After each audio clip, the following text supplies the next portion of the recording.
Muslims get accused of being responsible for the Berbers you accepted to migrate to Holland. So isn't it about time that the University of Osnabrück, which actually takes an interest in the out-migration of these different groupings before they leave their shores, be consulted as a university that has taken an important initiative in the West? If we want to develop crisis avoidance, I would suggest to you that the identification and highlighting of shared values, the emphasis on standards, accommodating faith traditions, interfaith and secular, should be the role of citizenship. And this is something that I think we need your assistance interactively on if we're going to develop global commons towards 2012. Citizenship across the board. Cornelis Holzmann and I met at WOCMES 2 and again in Cairo. And at WOCMES 2 we talked about script writing. I have taken an initiative which I hope will see the light of day, of a book entitled La pensée arabe au carrefour des idées. Arab thought at the crossroad of ideas. I shall include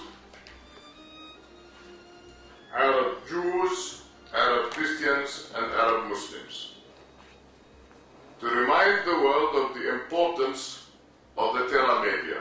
I think it is absolutely essential that we recognize that this conversation is a tool for development, not a reward for development. Nobody is bestowing this wonderful facility of networking on us.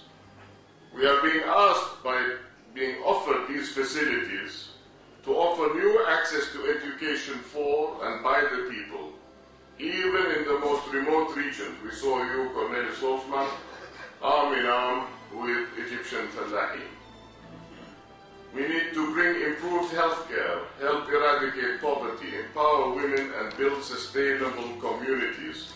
And to do that, I congratulate the Center for Intercultural Dialogue and Translations on the initial correction of 20,000 articles in the Arab West report.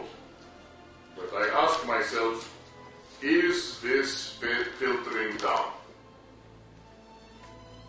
As we know, our educational system is still exclusive, is still biased, is still directed, and this is why I salute the Finnish educational system, because they start by teaching by anecdote. They say, what does it matter if a child graduates at 19? In the Arab world they say, spoil them till they're 7, or love them till they're 7. Educate them another 7, then mature them for 7, then invite them to join the world. So that brings you to 21, if my mathematics is correct. But I want to say, in the words of Professor Yehuda Elkana of the Central European University in Budapest, which I invite you also to work with, they have 85 nationalities, a graduate university. In a globalized world, more and more people grow up in a culture of shared histories. More and more people have multiple identities, multiple loyalties, multiple and often clashing value systems. Please believe me when I tell you the only effect that we will have on democratic accountability and identity, if we, the silenced majority, get off our hands and do something. Otherwise, we're just handing our future to the extremists and the monopolizers of the truth, whichever extreme they represent. If we are going to develop governance through a sharing of global commons and global standards which are universal and convivial, centralized state control of dissemination of information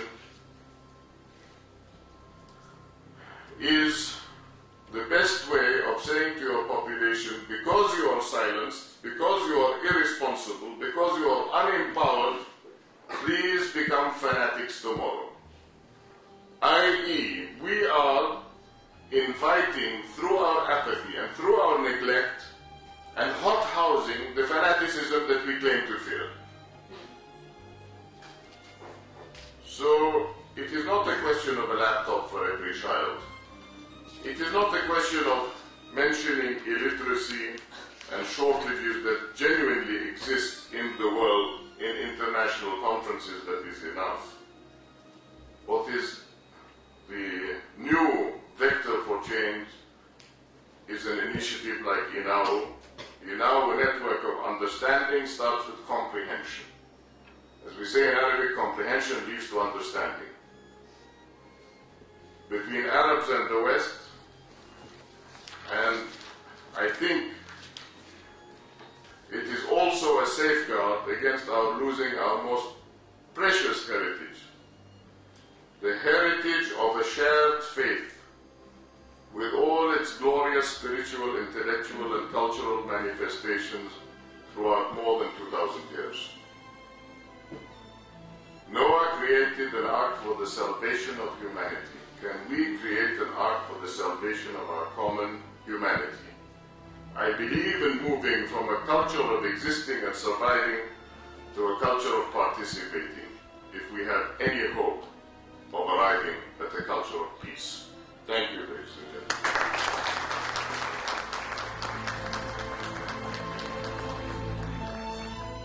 His Royal Highness Prince Hassan agreed to help the ENAWU project linked to other prominent organizations.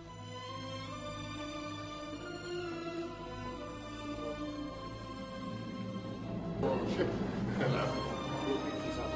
we'll meet at your meeting at Princess Soleil after lunch. Yes. And I'll come back after my lunch. Other talks followed, also with members of the Anna Lindh Foundation network in Jordan. Following the launch, the Center for Intercultural Dialogue and Translation signed a Memorandum of Understanding, which was followed by a technical meeting. We need to work together on improving our technical structures. Search through a subject index that links the data of all partners, solve the problems of transliterating Arabic names. In short, we need to make existing information more accessible. Signing the Memorandum of Understanding was followed by a technical meeting, discussing practical steps to be taken. Our IT consultant, Dietrich Müller-Erhardt, took the lead. Intercultural peace building is possible if we collect and provide information and the needed technical infrastructure. The cooperation with the Princess Sumaya University for Technology is a great step forward.